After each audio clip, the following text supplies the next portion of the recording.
රටටමයි සජිත් සනාද ගැස්මේ සිහිනයයි සජිත් ගමට නගරයට එක ලෙසට සජිත් පරිණතනය කරයි සලකුණයි සජිත්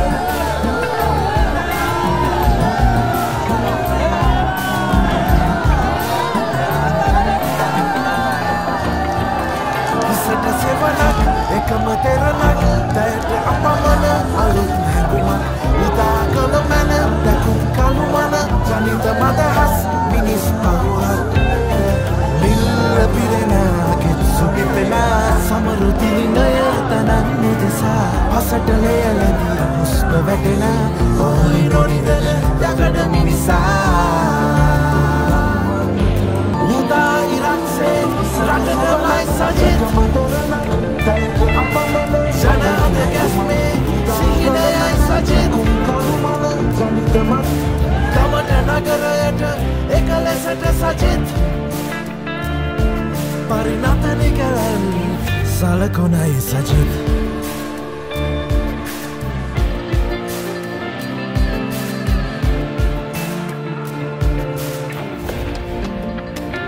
ලයට නිවනක් ගෙනෙන අරුණක් සැමට තනනා තරුණ ගමනක් හරිත යුගයක් පනට අගයක් සුපුන් දැක්මක නැවුම් මෙලියක් නිල්ල පිරෙන කෙත්සු පිපෙන සමරු තිලිනය තනන් උදෙසා පසට ලෙයලදී හුස්ම වැටෙන ඔයි නොනිදන යකඩ මිනිසා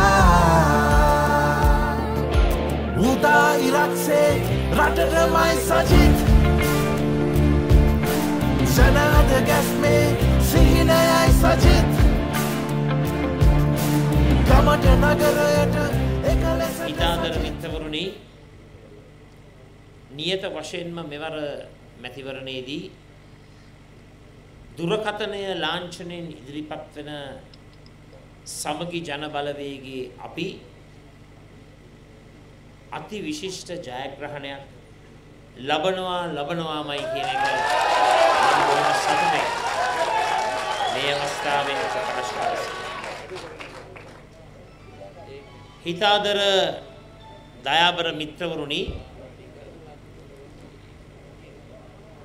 මේ මොහොත වන විට රට තුල තිබෙන මහා ආර්ථික අර්බුදය නිසා ලක්ෂ ගණනින් දසලක්ෂ ගණනින් අපේ රටේ ජනතාව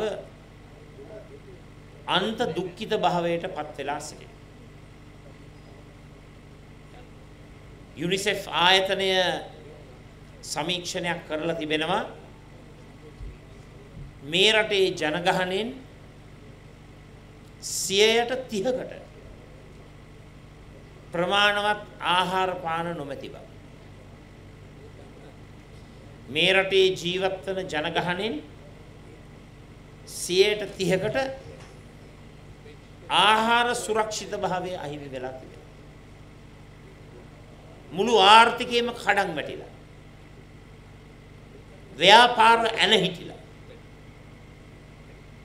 ව්‍යවසායකින්ට තමන්ගේ ව්‍යාපාර කටයුතු වෙළඳම් කටයුතු කරන්නට බැරිව අන්ත අසරණ භාවයට පත් වෙලා.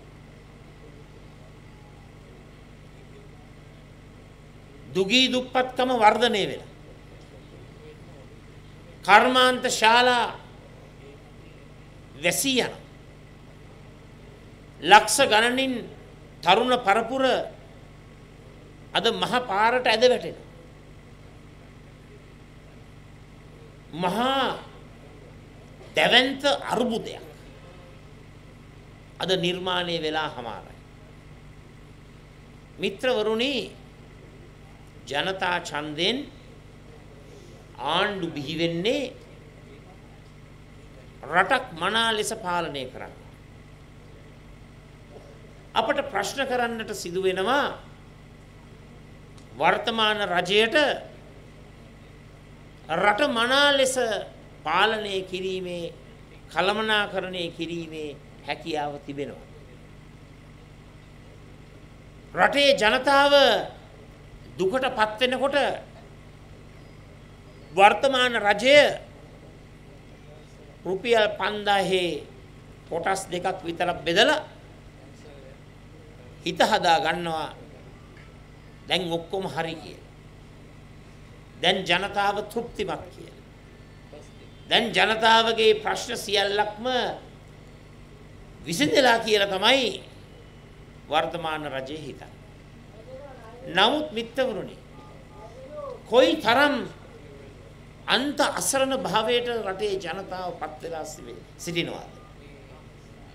කොයි තරම් අසහනයට පීඩනයට රටේ ජනතාව ලක් වී තිබෙනවා? මොකද්ද මේ රජය මේ ආර්ථික විසනයට ආර්ථික පීඩනයට ලබා දෙන විසඳුම? මේ ආණ්ඩුවට කිසිම විසඳුමක් නැහැ. කිසිම වැඩපිළිවෙලක් නැහැ. පොදු ජනතාව ගැන කිසිම කැක්කුමක් නැහැ. ජනතාවට සහනයක් ලබා දෙන්නට කිසිදු උවමනාවක් නැහැ. මම ඔබ සියලු දෙනාටම ප්‍රකාශ කරනවා ජන සමාජයේ දුප්පත් ජනතාවට ග්‍රාමීය නාගරික දුප්පතුන්ට ස්වයං රැකියා කරන අය අසහනෙන් පෙළෙන අය අන්ත අසරණ භාවයට පත් වුණු කුලී වැඩ කරන ස්වයං රැකියා කරන එදිනෙදා ජීවිතයේ බොහොම අමාරුවෙන් ගැටගසා ගන්න අපේ රටේ ජන සමාජයේ මේ අමාරුම කොට්ටාසේ රටේ ආර්ථිකය ගොඩ නැගෙනකම් අනිවාර්යෙන්ම මසකට රුපියල් 20000 බැගින් ලබා දෙන්නට අපි කටයුතු කරනවායි කියන එක මේ අවස්ථාවේ කියන්න කැමතියි. හිතාදර මිත්‍රවරුනි එපමණක් නොවේ ලෝකේ බොරතෙල් බැරලයක මිල පතුලටම වැටෙනවා. ලෝකේ බොරතෙල් බැරලයක මිල පතුලටම වැටෙනකොට මනුෂ්‍යත්වයේ නාමෙන් රජය කළ යුත්තේ කුමක්ද? රටේ තෙල් මිල අඩු කරන්නට ඕන. නමුත් ආණ්ඩුව තීන්දුව කරලා තිබෙනවා. කැබිනට් පත්‍රිකාවකුත් අනුමත කරගෙන තිබෙනවා. මාස 12ක් යනකම් අවුරුද්දක් යනකම් තෙල් මිල අඩු කරන්නේ නැtei. මම තමුන්නාන්සලට කියන්න කැමතියි. මෙවර දුරකථනය අනිවාර්යයෙන්ම ජයග්‍රහණය කරනවා. සමගි ජන බලවේගය අනිවාර්යයෙන්ම දිනනවා. අපේ ආණ්ඩුව අපි බිහි කරනවා ඒකාන්තයි. ආණ්ඩුව බිහි කරලා පැය 24ක් ඇතුළත අනිවාර්යෙන්ම තෙල් මිල අඩු කරනවාමයි කියන එක මම තමුන්නාන්සලට කියන්න කැමතියි. දැන් මිත්‍රවරුනි පොඩ්ඩක් හිතලා බලන්න. ජනතාවගේ අතට 20000ක් ලබා දෙනකොට මොකද වෙන්නේ? ජනතාව ඒ මුදල පාවිච්චි කරනවා පාරිභෝජනයට, ආයෝජනයට සහ ඉතිරි කිරීම. ආයෝජනයට, පාරිභෝජනයට, ඉතිරි කිරීමට මුදල් යොදවනකොට ඉබේටම කඩාවැටුණු ආර්ථිකය නැගිටිනවා. ශක්තිමත් වෙනවා. තෙල් මිල අඩු කරනකොට මොකක්ද වෙන්නේ? බඩු මිල අඩු වෙනවා. ප්‍රවාහන මිල අඩු වෙනවා.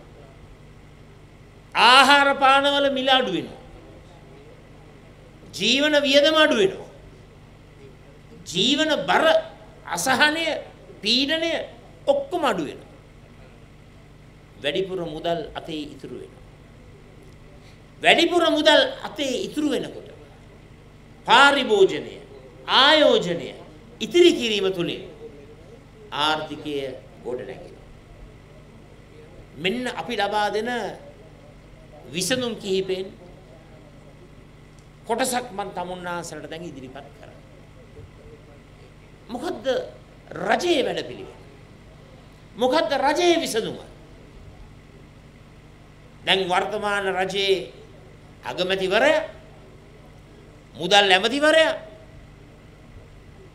ජනතාව දුකටපත් වෙනකොට ජනතාව බඩගින්නට වැටෙනකොට 130ක් මේ රටේ ජනතාවට ආහාර පාන නැති වෙනකොට අගමැතිතුමාගේ විසඳුම තමයි දෙවෙනි බුවනික බාහු රජතුමාගේ අන්තఃපුරය ගැන කතා කිරීම. බුවනික බාහු රජතුමාට භාර්යාවන් විශාල ප්‍රමාණයක් හිටියා. දැන් ඒ කතාව තුලින් අපේ රටේ ජනතාවගේ බඩකට පිරෙනවා. ආර්ථික ගැටලුවට විසඳුමක් ලැබෙනවා. අගමැතිවරයා හැම වෙලාවෙම හදන්නේ අපි මේ ක්‍රියාත්මක කරන්නට සැලසුම් කළ තිබෙන 20000 වැඩසටහන සමච්චල් කිරීම. අපි පිළිගන්නවා. එතුමට බැරි වෙලා තියෙනවා අර ජනාධිපතිවරණයේදී පොරොන්දු වුණු 3000 මල්ල ලබා දෙන්න. අපි පිළිගන්නවා. රණවිරු ප්‍රජාවට වයස අවුරුදු 55 පැන්නයින් පස්සේ වැටුප ලබා දෙන්න පොරොන්දු වුණු අගමැතිවරයා ඒ පොරොන්දුව කඩ කරලා තිබෙනවා. අපි පිළිගන්නවා. සැමන් වලට පරිප්පු වලට පාලන මිලක් දමලා ඒ පාලන මිල පවත්වා ගන්නට පුළුවන්කම ලැබිලා තිබෙන්නේ දින 15යි. අපි පිළිගන්නවා. සහල් වලට රුපියල් 90ක පාලන මිලක් දමලා සහල් මාෆියාව රජයට තර්ජනය කරනකොට 98 කරා. මේ සියලු දේ අපි පිළිගන්නවා. රජයේ නොහැකියාව, ආණ්ඩුවේ නොහැකියාව, මුදල් ඇමතිවරයාගේ වැඩ බැරිකම. දැන් මුදල් ඇමතිතුමා මහලොකුවට ආර්ථිකය ගැන කතා කරනවා. මම මුදල් ඇමතිතුමාටත් අගමැතිතුමාටත් කියන්න කැමතියි. එන්න සමගි ජන බලවේගයේ සජිත් ප්‍රේමදාස සමග විවෘත සංවාදයකට. ඔය එක්කෙනා දමලා පච ප්‍රවෘත්ති නිර්මාණය කරන්නේ නැතුව ඔය එක්කෙනා දමලා ප්‍රවෘත්ති ප්ලාන් කරන්නේ නැතුව ඔය එක්කෙනා උපයෝගී කරගෙන කට් ඇන්ඩ් පේස්ට් මාධ්‍ය සංදර්ශනවල නිරත වෙන්නේ නැතුව ගරු අගමැතිතුමාට මම ආරාධනා කරනවා. ආර්ථික විද්‍යාව ගැන ඔබතුමා හොඳට දන්නවනේ. අද වෙන විට රටේ මුදල් කළමනාකරණය මුදල් ඇමතිවරයා හැටියට හොඳට කරනවා නම් එන්න අපිත් එක්ක තර්ක විතර්ක කරලා වාද විවාද කරලා රටේ ජනතාවට අවස්ථාව ලබා දෙන්න තීන්දුව ගන්න. මිත්‍රවරුනි, මම තමුන්නාන්සලාට කියන්න කැමතියි. රණසිංහ ප්‍රේමදාස මැතිතුමා ජනාධිපතිවරයා හැටියට රටේ යුද්ධ දෙකක් තිබෙනකොට 43 ලක්ෂ පාසල් දූ දරුවන් නිල ඇඳුම ලබා දුන්නා නේද? දිවාහාරය ලබා දුන්නා නේද? සාහන ලබා දුන්නා නේද? ජනසවිය ක්‍රියාත්මක කරා නේද? ඇඟලුම් කම්හල් 200 වැඩසටහන ක්‍රියාත්මක කරා නේද? රට වටේටම ප්‍රාදේශීය ලේකම් කාර්යාල බිහි කරා නේද? දැවැන්ත වැඩ කොටසක් කරා. ගෙවල් හැදුවා. ගම්මුදාව ක්‍රියාත්මක කරා. රටේ ජනතාව සෞභාග්‍ය කරාගෙන ඉච්ච. යුද්ධ දෙකක් තිබෙන කාලේ. මිත්‍රවරුනි, පියා ඒ ක්‍රියාත්මක කරපු ඒ විශිෂ්ට සංවර්ධන ඒ ගමන ඒ අඩිපාර යමින් කවුරුත් බය වෙන්නට අවශ්‍ය නැහැ. පුතාටත් හැකියාව තිබෙනවා. අසරණම ජනතාවට 20000 වැඩසටහන කියන්නේ.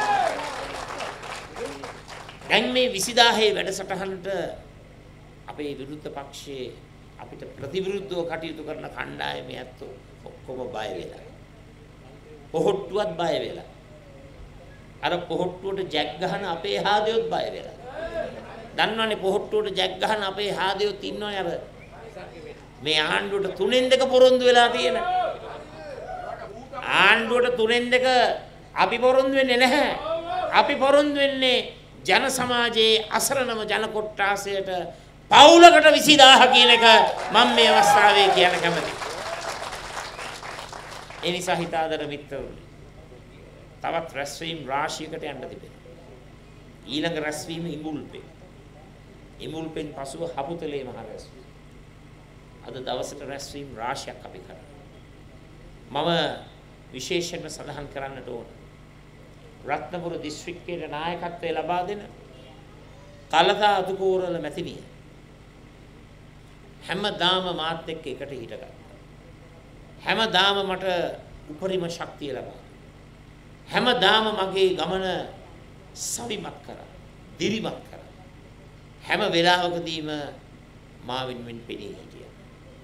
ආදරණීය බලංගොඩ ජනතාවනේ බලංගොඩ ආසනයේ දිස්ත්‍රික්කයට නායකත්වය ලබා දෙන තලතා අතුකෝරළ මැතිණියව නියත ජයග්‍රහණය විජයග්‍රහණයක් බවට පත් කරලා එතුමියව ඉහළින්ම දිනවන්නේ කියලා මම තමුන්නාන්සලාගෙන් ඉල්ලීමක්.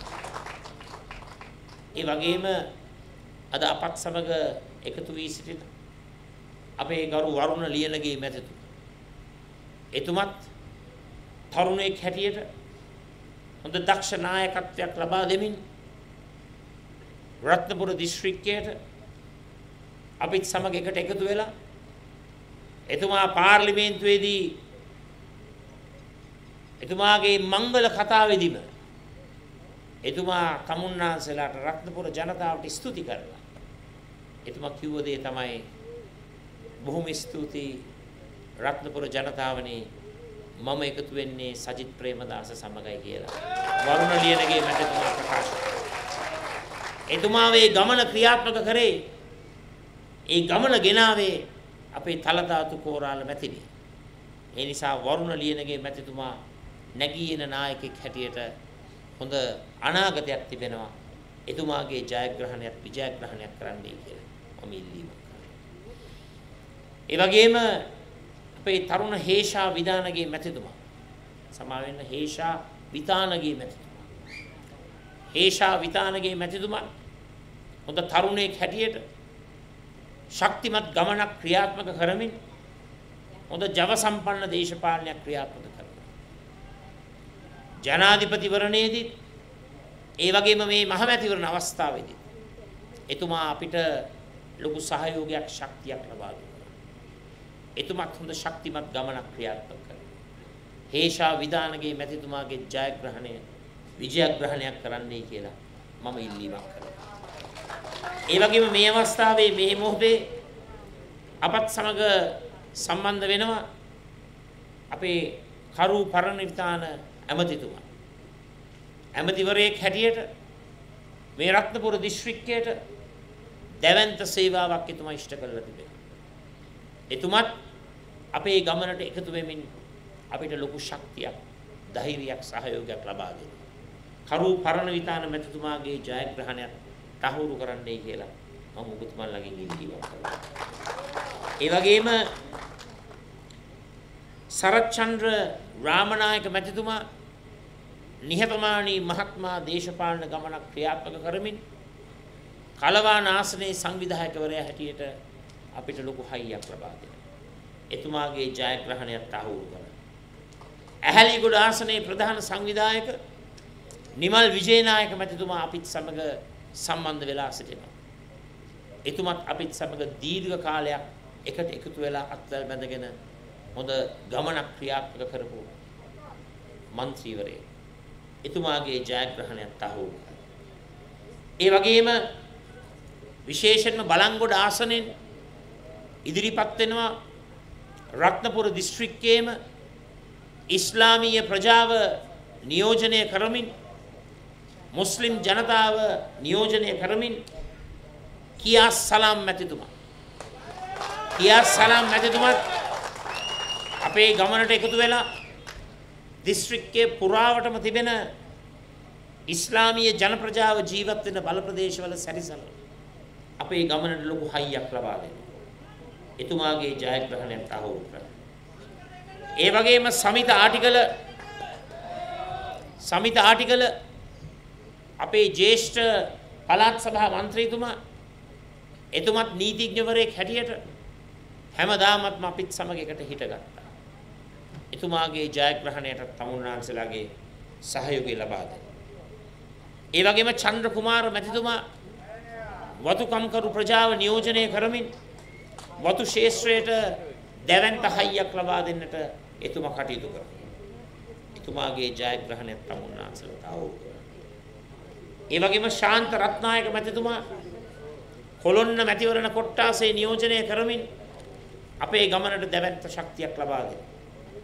එතුමාගේ ජයග්‍රහණය තහවුරු කරන්නයි කියලා මම ඉල්ලීමක් කරනවා. ඒ වගේම අජිත් වන්‍යාරච්චි මැතිතුමා අපේක්ෂකෙක් හැටියට අපේ ගමනට හයියක් ලබා දෙනවා. එතුමාගේ ජයග්‍රහණය තහවුරු කරන්නයි කියලා මම ඉල්ලීමක් කරනවා. ඔක්කොම අපේක්ෂකවරු 14ක් ඉන්නවා. මනාප 3යි තියෙන්නේ. තමුන්නාන්සලා සුදුසු ආකාරයට මේ මනාප ටික පාවිච්චි කරයි කියලා අපි විශ්වාස කරනවා. මනාප කෙසේ වෙතත් බලංගොඩ මැතිවරණ කොට්ටාසේ ප්‍රධාන සංවිධායකා අප හිතාදර තලදාතු කෝරාල මැතිණියට අති විශිෂ්ට ජයග්‍රහණයක් ලබා දීලා අනිවාර්යෙන්ම අපි මෙදාපාර රජයේ පිහිටවනකොට ලැබුණටත් වැඩි සේවාවක් කරන්න පුළුවන් හොඳ ඇමතිකමකුත් එක්ක අපි තලදා අතුකෝරල මැතිණියට රටේම වැඩ කටයුතු කරන්නට අපි අවස්ථාව ලබා.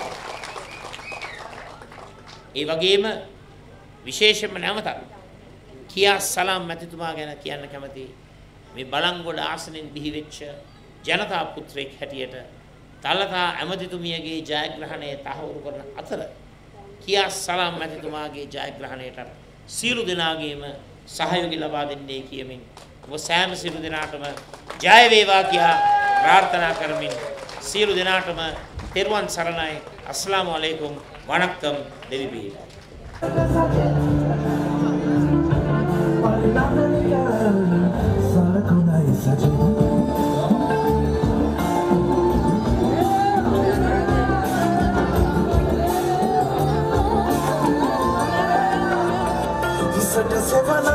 එකම තෙරණක් ඇයට අපමණ අලුත් හැඟුමක් උදා කළ මැන දකුත් කළු මන ජනිත මදහස් මිනිස් පවුවන් නිල්ල පිරෙනගෙත් සුපිතනා සමරු තිරිමය තනන්නු දෙසා අසට එයලදී හුස්ම වැගෙන ඔයි නොනිදර ලගන මිනිසා